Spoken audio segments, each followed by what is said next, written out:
से ज्यादातर वोटर जो महायुति की सरकार बीजेपी की, शिंदे सेना की और एनसीपी की चल रही है, उससे वो अपने आप को संतुष्ट या समवॉट संतुष्ट बता रहे हैं, लेकिन उनके कंसर्न्स हैं महंगाई, बेरोजगारी और भ्रष्टाचार। इस सरकार से शिंदे सरकार ने बुनियादी सुविधाओं को पहुंचाया, लेकिन जिनको उसका लाभ मिला, उन्होंने जिनको लाभ नहीं मिला उनसे कहीं ज्यादा बढ़ के वोट कर दिया और बहुत ज्यादा, ऐसा भी सर्वे ने नहीं पाया पिछले इलेक्शन के अंदर।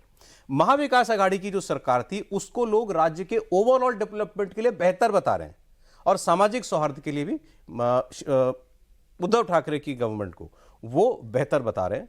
और इस महायुति सरकार के लिए महिला सुरक्षा, भ्रष्टाचार की रोकथाम, अब ये थोड़ा कॉन्ट्रडिक्शन है कि करप्शन को इशू भी बताया और भ्रष्टाचार की रोकथाम के लिए भी महिला सुरक्षा के साथ साथ महायुति की सरकार की ओर ही रुझान वो लोग बता रहे हैं। सर, बाय एंड लार्ज इस सरकार के कामकाज पर क्या रिएक्शन है जनता का? बाय एंड लार्ज आप देखेंगे कि वोटर काफी बटे हुए हैं। अगर आप एक सवाल देखें कि सरकार के कामकाज से आप पूरी तरह संतुष्ट हैं या पूरी तरह असंतुष्ट हैं, तो सरकार के कामकाज से 20% लोग ऐसे हैं जो कहते हैं वो पूरी तरह से संतुष्ट हैं और 18% लोग कहते हैं कि पूरी तरह असंतुष्ट हैं। कई सवालों पर आप देखेंगे तो आपको दिखाई पड़ेगा कि वोटर लगभग 2 खेमे में बटे हुए हैं और वो खेमा लगभग बराबर बराबर है, जो ये संकेत देता है इस वक्त। और ये सर्वे कब किया गया था? 24 सितंबर से लेकर 5 अक्टूबर के बीच, जब चुनावों की घोषणा भी नहीं हुई थी। उस वक्त बिल्कुल कांटे का मुकाबला दिखाई पड़ रहा है। दोनों जो धड़े हैं, जो 2 गठबंधन हैं, वो बिल्कुल आमने सामने खड़े दिखाई पड़ते हैं। आप किसी भी तरह से अगर आप इसका विश्लेषण करें इन आंकड़ों का, तो आपको यही दिखेगा कि बहुत कांटे का मुकाबला इस वक्त दिखाई पड़ता है। आप जातिगत भी देखें तो कुछ ऐसे समुदाय हैं जिसमें महायुति को लीड मिल रही है और कुछ ऐसे समुदाय हैं जहां पर जो दूसरा गठबंधन उसको लीड। सर, इसमें थोड़ी सी, क्योंकि आपने जिन वर्गों के अंदर समर्थन जो दिखाया है उसमें कुछ चीजें जो है वो ओवरलैपिंग दिख रही हैं, उसकी क्लैरिफिकेशन आपसे चाहिए। तो जैसे आपने बताया कि महायुति की अगर बात करें, सरकार में जो 3 पार्टियां हैं तो वो अपर कास्ट में आगे हैं।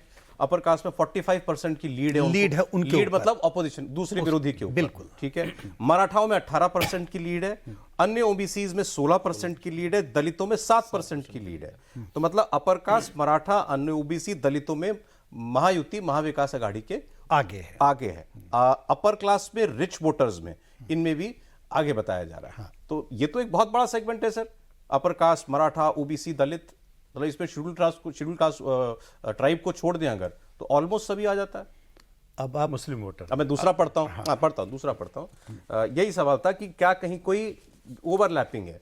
अब महाविकास आघाड़ी का मुस्लिम वोटर्स में 48% पॉइंट की लीड है, बुद्धिस्ट, नियो बुद्धिस्ट में 44% की लीड है, आदिवासियों में 30% की लीड है, गरीबों में अमंग पुअर क्लास में 11%, अमंग लोअर क्लास 5%। सर, ये नहीं थोड़ा समझना, पुअर क्लास और लोअर क्लास, आदिवासी और ओबीसी इधर लिखा है तो लोअर क्लास से थोड़ा, और किसानों में 11%। अब क्या है कि ये एक्सक्लूसिव कैटेगरीज नहीं है, ये ओवरलैपिंग कैटेगरीज होंगी। ओवरलैपिंग का मतलब जो मराठा होगा वो ब्राह्मण नहीं होगा, लेकिन ये जरूर है कि जो दलित है वो पुअर क्लास में भी होगा। वो 2 अलग अलग कैटेगरीज है। उन्हीं जैसे हम लोगों ने मान लीजिए 4000-3000 लोगों का सर्वे किया, तो जातिगत आधार पर देख रहे हैं, और फिर उन्हीं लोगों को जब हमने क्लास के आधार पर बांटने की कोशिश की, तो एक जाति में भी उनकी जिनका जिक्र हो रहा है वो क्लास में भी जिक्र होगा। तो ओवरलैपिंग कैटेगरी है।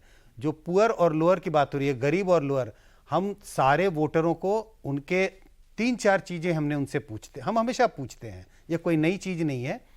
एसेट्स, उनके परिवार के पास क्या चीजें हैं, उनकी आमदनी कितनी है, घर कैसा है, किस तरह के मकान में रहते हैं।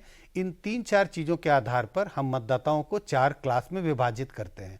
गरीब, उसके ऊपर लोअर, उसके ऊपर मिडिल, और उसके ऊपर आप रिच कह लें, अपर मिडिल क्लास कह लें। तो ये दिख रहा है कि जो निचला तबका है, जो लोअर क्लास और पुअर जो है, उसमें महाराष्ट्र विकास आघाड़ी ने लीड ली है।